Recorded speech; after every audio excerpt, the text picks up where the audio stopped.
Amis de l'avionique vintage, bonjour. Aujourd'hui, je vais vous montrer quelques engins, quelques appareils, justement dignes représentants de l'avionique des années 60 que l'on m'a donné et qui m'ont semblé être un sujet, enfin qui pourrait être intéressant, on va dire, pour la culture un peu générale et électronique. Alors, c'est Pierre qui m'a donné ça. Je mets en lien sa chaîne, parce que Pierre a une chaîne de vidéo YouTube où il montre justement, enfin lui c'est plutôt un passionné d'aviation, d'après ce que j'ai compris, et il montre pas mal de vidéos sur le sujet, et aussi sur certains matériels justement qu'il a récupérés. Je lui avais demandé comme ça si éventuellement il avait pas un résolveur ou autre qui traînait, et ben il a été bien au-delà de mes espérances, parce que il a eu la très grande gentillesse de m'envoyer un énorme colis de plus de 10 kilos de matériel, et m'a dit voilà, c'est une sorte un peu de pot pourri de trucs et je pense qu'il avait en trop, enfin je sais pas trop, et qui sont un petit peu représentatifs justement de ce genre d'électronique. Et vraiment ça m'a fait très plaisir, c'est vraiment très gentil de sa part. Et donc j'ai tenu à partager mon plaisir avec vous et à vous présenter ce matériel. Alors regardons ça ensemble. Regardons déjà des premières merveilles. Voilà ça. Qu'est-ce que c'est que ça, que c'est que ça?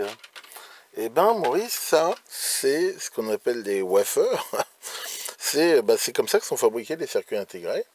On voit, c'est des, en fait, je ne vais pas rentrer dans le détail, c'est pas le but de la vidéo, mais pour fabriquer des circuits intégrés, on part de cylindres de silicium extrêmement purs, qui sont découpés comme ça en tranches, qu'on appelle des wafers, et après par différents procédés chimiques et photographiques, en fait c'est un petit peu comme les circuits imprimés, on fait ça par couches successives. À chaque fois, on va mettre une sorte de résine photosensible, insoler le système, et ainsi de suite. Enfin bon, il y a plein de techniques, mais l'idée après c'est de graver avec ce qu'on appelle des dopants, différentes couches ici, et de faire des circuits. Alors ici, chaque petit rectangle que l'on voit, ici, c'est typiquement donc un circuit intégré. Voilà, là on en voit un autre, ici un autre modèle. Sur celui-là, on voit que les rectangles sont plus petits, donc il y a plus de circuits. Et après, ils sont découpés par différentes techniques et mis dans des boîtiers et reliés avec des fils. Donc voilà, c'est comme ça. On voit c'est très peu épais, ça fait de l'ordre de, comme ça, à vue de nez, enfin moins d'un millimètre d'épaisseur. Et voilà, c'est pas très lourd. Alors c'est relativement fragile, enfin je veux dire c'est un cristal. En fait c'est très proche des cellules solaires. Les cellules solaires sont faites souvent à partir de la même base ici. Et ça c'est vraiment intéressant. Bon bien sûr ces circuits-là à mon avis ne fonctionneront plus jamais. Et c'est vraiment on va dire à titre de curiosité. Autre chose qu'il y avait, enfin il y en avait même plusieurs dans le colis, je ne vais pas tous vous les montrer. Il y a ça, c'est du verre assez épais, c'est assez lourd. Comme ça, enfin, ça ressemble un peu à ce qu'on appelle un collimateur d'avion. Est-ce que c'est ça ou pas exactement? J'en sais trop rien, parce que j'ai pas toutes les explications sur ce que c'est. Mais voilà, c'est des bouts de verre comme ça. Alors, est-ce que c'est quelque chose de semi-réfléchissant, justement pour faire des collimateurs ou autre? Honnêtement, je sais pas trop. Mais voilà, c'est vraiment des belles pièces ici. Alors après il y a ça, je vous avais déjà montré dans ma vidéo sur les synchro resolvers des modèles beaucoup plus petits, ça c'est un modèle vraiment assez balèze, on va remarquer, transmetteur de téléaffichage, là on voit qu'il est en 115 90 volts 60 Hz, et donc l'idée ici c'est que c'est quelque chose qui va permettre de transmettre via en fait un système à plusieurs fils ici, de façon très précise la position ici par exemple de l'axe est sur un indicateur ou faire bouger quelque chose d'autre ici. Donc par exemple, ça c'est quand même un truc assez balèze, mais je sais pas, imaginons que ça représente la position d'un volet d'avion par exemple, et bien ici, voilà, le capteur ici transmettrait via les fils la position exacte sur un indicateur dans le cockpit par exemple. Alors là c'est quelque chose de très très lourd, je suis là, je ne sais pas d'où il vient. Si c'est pour un avion, c'est pas léger. Ici, voilà, on voit que ça a été fabriqué par Presilec en France. Alors ces trucs-là, comme on va voir, là, je vais vous en montrer d'autres, c'est toujours de la super mécanique de qualité. Alors justement, en parlant de mécanique, voilà un autre exemple. Donc c'est marqué que c'est un adaptateur d'asservissement. et qu'il a été fabriqué en 1962. C'est-à-dire qu'il a mon âge, hein. Moi je suis né en 62 aussi, hein, donc j'ai 54 ans, et ce truc-là a exactement mon âge. Voilà, alors bon, j'ai enlevé, hein, les vis pour pouvoir voir ce qu'il y a dedans. Alors si on l'ouvre, alors là on voit que celui-là, il y en a deux, hein. Il y en a un qui est en bien meilleur état, mais je vous montre celui-là. Il a un petit peu mal vieilli, puisque à l'intérieur, a priori, il y a dû avoir de l'humidité, ça fait un peu des moisissures. Bon, enfin bon, d'un autre côté, on va voir l'âge qu'il a, et malgré ça, on voit, il tourne encore bien. Alors, qu'est-ce qu'on peut voir ici à l'intérieur? Bah, plusieurs choses. Là, on voit différents potentiomètres qui sont décalés, et qui sont montés ici sur ce système-là. A priori, c'est des potentiomètres, on va dire, normaux. Là, il y a tout ce système de démultiplication là qu'on peut voir, hein, qui est avec des engrenages, avec très très peu de jeu. Et tout ça est entraîné ici donc par aussi un système de synchro. Et ici, alors, il y a un autre truc qui fait tourner ce truc-là. A priori, ça doit être lié à la pression. Ce qu'on voit ici, c'est typiquement des... Ou alors c'est un système d'embrayage. Ouais, c'est peut-être plutôt un système d'embrayage. Enfin, c'est pas très clair ce que ça fait. Enfin bon, voilà, hein, le but n'est pas de voir ce que ça fait exactement. Donc là, on retrouve là des transfos. Et là, c'était un peu le début des transistors. On voit ces transistors, là, tout ça, c'est câblé. Alors c'est marrant parce que c'est moitié des circuits imprimés, puis moitié encore du câblage en l'air. Comme ça. C'est vraiment de la belle électronique quand même, hein. Enfin, moi, j'adore ce genre de truc. On retrouve ici un autre exemplaire très intéressant, hein. C'est là pour le coup c'est en aluminium, c'est plus léger. C'est il y a marqué ampli dessus. Alors ce que c'est comme ampli, je sais pas. Voilà, on voit toujours des systèmes en fichable, hein, pour la maintenance. Et là, c'est assez original aussi le câblage, si on peut voir. Ici, il y a deux entretoises ici en plastique qui sont percées. Et c'est la première fois de ma vie que je vois ça, c'est très astucieux. Les résistances là sont mises comme ça, traversantes dans des trous. Et après, ils ont fait des boucles et que ça fait que la résistance fait la fois cos en fait. Et alors, c'est quelque chose de très astucieux parce que ça bouge pas, hein. C'est-à-dire que ça doit être très résistant aux accélérations, aux vibrations. Et après, ici, là, c'est pareil. Là, on voit des transistors là des boîtiers qui ressemblent un peu aux OC72 et autres trucs. Alors, je sais pas ce que c'est comme transistor. Voilà, là, il y en a deux. Et en dessous, il y a ce que je pense être des transfos blindés. Ici, puis là, des différents composants. C'est vraiment sympa. Voilà, c'est petit module, hein, c'est pareil, ça, il y a la date 58, hein, voilà, c'est encore ici un exemple, hein, alors ça c'est pareil, c'est magnifique, quoi. Alors si on en croit ce qui est marqué dessus, c'est un répéteur de synchro.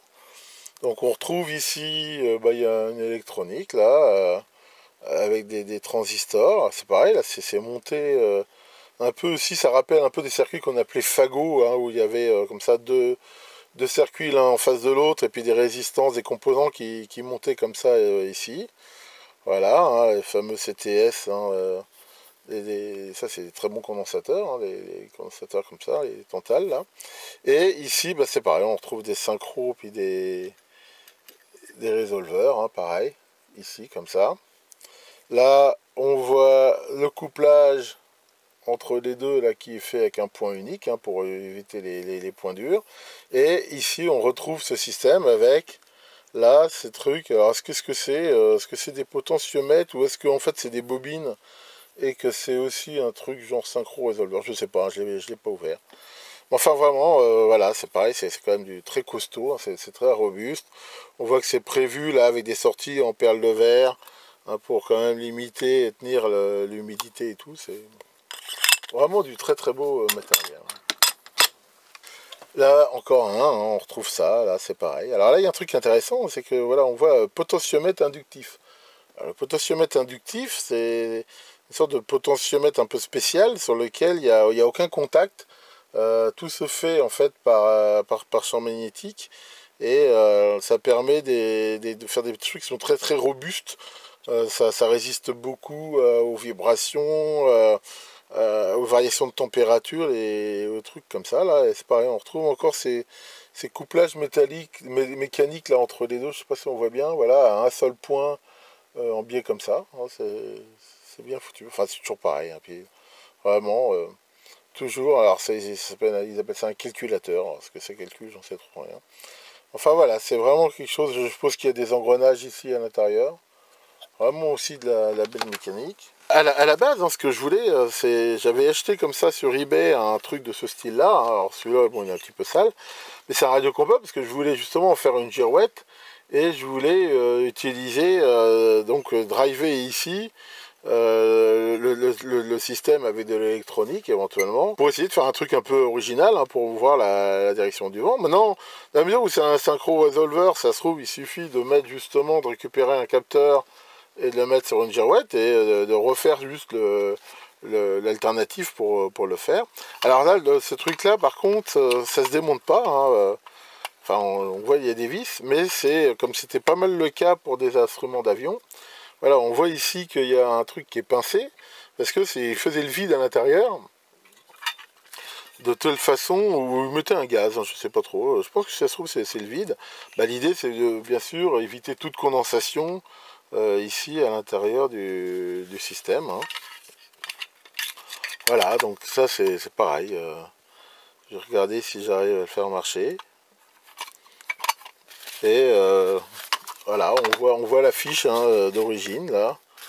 Voilà, service des ateliers, et il y a marqué accroche ne peut être démonté. Donc, alors dans le colis, il y avait aussi pas mal de petits trucs comme ça. Alors ça c'est quoi? Je sais pas si ça a à voir avec les avions, je pense pas. Enfin c'est une chose qu'on rencontre assez couramment dans l'industrie. C'est des capteurs inductifs sans contact, hein, qui détectent la position de quelque chose de généralement métallique devant. Et ça c'est vraiment sympa. Hein. C'est pareil, c'est des choses qui sont très robustes. Il n'y a pas de contact mécanique. Donc ça résiste bien à l'humidité, aux différentes températures, au gel et tout ça. C'est vraiment des beaux capteurs. Là, moi qui aime bien les commutateurs rotatifs, alors là c'est pareil, là c'est vraiment du modèle super costaud. Hein. On voit ici là, les deux systèmes d'encliquetage, là c'est vraiment voilà, quelque chose de très costaud. C'est deux boutons concentriques. Voilà, ça c'est typique, hein, j'avais fait déjà une vidéo sur les commutateurs comme ça. Vraiment typique de ce qui se faisait dans les années 50, hein, pareil, du gros matos bien solide.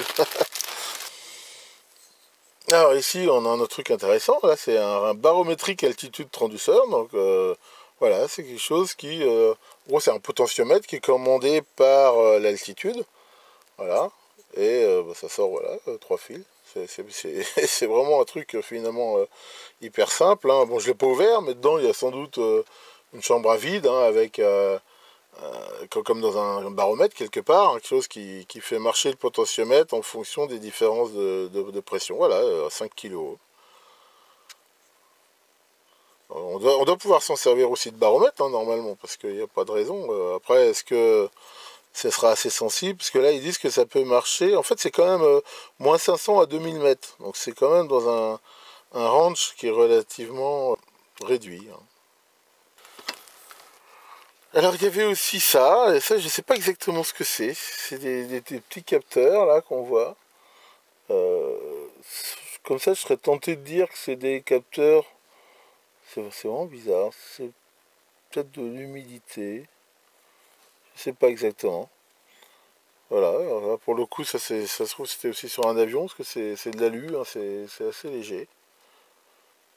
Alors, a priori, il y en a deux.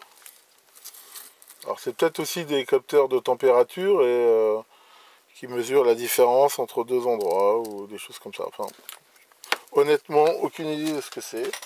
Ensuite, il m'a donné plein de fils comme ça. Apparemment, c'est du fil résistif, mais d'un modèle qui se soude bien, parce que le fil de Quintal, ça se soude pas bien. Et là, on voit, il y en a plein de bobinés là, sur différents supports. Voilà, donc on peut mesurer ici les différentes résistances. Puis c'est pareil, c'est verni, enfin c'est pareil du matériel probablement militaire. Alors ensuite, il y a ça. Alors ça, c'est très intéressant. Et d'ailleurs, sur la chaîne de Pierre, il a fait une petite vidéo là où il a présenté un petit testeur qu'il avait fait, enfin un petit montage pour tester ces tubes-là. Alors c'est quoi? C'est des petites triodes sub-miniatures. voilà, qui déjà on voit sont marrantes parce qu'elles sont pas rondes, elles sont écrasées comme ça. Voilà, donc c'est des choses à chauffage direct, hein. Et derrière, bah voilà, il y a la grille, cathode, anode, grille, et puis le filament ici. Voilà, donc c'est des RT5876. Et ils ont en plus la particularité, parce que de marcher avec de la très basse tension, hein. Sur la vidéo, hein, Pierre dit que le filament se chauffe en 1,5 volts et qu'il arrive à faire marcher ce système-là avec juste 12 volts. Hein, donc ça va peut-être me réconcilier avec les tubes. Il n'y a pas de Haute-Bourg comme ça à l'intérieur. Alors voilà encore un drôle de truc. Alors il m'a envoyé un petit mail où, d'après ce que j'ai compris, ce truc-là, c'est un système pour tester le micro des avions. On colle ici le micro de l'aviateur. On envoie, je suppose, un signal ici qui donne un niveau de référence. Et apparemment, alors en bouchant ou pas ici le trousse qui donne des différences de pression, je pense, et ben on mesure la réponse et si le micro fonctionne bien. C'est pareil, c'est quelque chose de très très costaud. Voilà, c'est vraiment sympa. Et pour finir cette petite présentation, alors ça c'est pareil, c'est vraiment original. Honnêtement, je ne savais pas ce que c'était avant de l'ouvrir. Et ben alors ça s'appelle un micro moustache ou un micro de lèvres. Ils appellent ça Lip Microsoft, les Anglais. Alors on voit qu'il y a ici sur le côté ce système-là l'idée c'est que voilà, on peut le régler comme ça et ça permet de l'ajuster pour pouvoir se passer cette sangle-là derrière les oreilles. Voilà. Et ici on retrouve exactement le même réglage. Voilà, ça coulisse comme ça. Et l'idée c'est que on va mettre ce micro juste en fait un peu à la place d'une moustache, hein, devant les lèvres. Et après, il y a ici deux broches. Alors ce micro-là, j'ai trouvé la doc sur internet, c'est ce qu'on appelle des micros charbon. Micros charbon qui ont été très très utilisés. En gros, il faut le voir un peu comme une résistance quelque part qui varie avec le son. Là, ils disent qu'il faut faire passer 50 mA de courant dedans et le courant sera modulé en fonction de la voix. Alors c'est très fiable et ça marche très bien pendant des années et des années. Hein, tous les téléphones là utilisaient des micros charbon et c'est vraiment une technologie qui est sympa. Par contre, au niveau bande, enfin fréquence de réponse, ça monte pas très très haut. C'est un peu le problème. Enfin, ça fait un peu la bande passante téléphonique. Alors là, l'idée d'avoir ces micros-là, c'était surtout des trucs militaires. Hein. Je suppose que bah, ça permettait même dans un environnement très bruyant, hein, je suppose, en cas de combat ou trucs comme ça, et ben de rester quand même intelligible. Et a priori, donc ça pouvait se brancher sur toutes les radios militaires. Et ça laissait surtout à l'opérateur les mains libres pour éventuellement prendre des notes, lancer des grenades, j'en sais rien.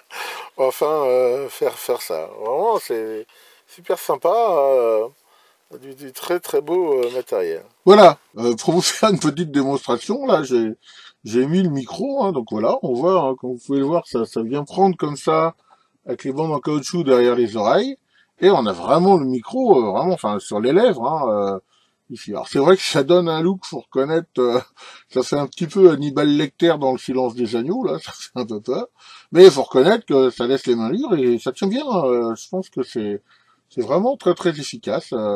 Voilà, j'ai appris ça. Vraiment, c'est un truc que je connaissais pas. Bien, bah voilà pour cette petite présentation de ce super matériel. Si vous aimez ce genre de choses, il y a une chaîne, hein, sur YouTube que je vous conseille vraiment, qui s'appelle MSylvain59. Où Sylvain, c'est vraiment un passionné. J'ai eu quelques petits échanges avec lui. Lui, alors il montre du matériel. Enfin, moi, ce que je vous ai montré là à côté, c'est de la gnognotte. Hein. Il montre vraiment des trucs. Il les démonte, il les présente, et surtout du matériel russe, mais pas que. Enfin, je mets un lien sur sa chaîne. Je vous conseille d'aller la voir. Hein. C'est vraiment sympa. Alors par contre, lui, il a fait plutôt le choix de commenter la majorité de ses vidéos en anglais, bien qu'il soit français. Mais enfin bon, d'un autre côté, c'est une occasion d'améliorer son anglais. Puis, en même temps, et comme il parle anglais avec un accent un peu français, on le comprend plutôt bien. Que le grand avionique, dieu de l'électronique avion, bah, évite que ces 10 avions tombent en panne et nous tombent sur la tronche. Ça va plutôt bien. Et à très bientôt sur ma chaîne.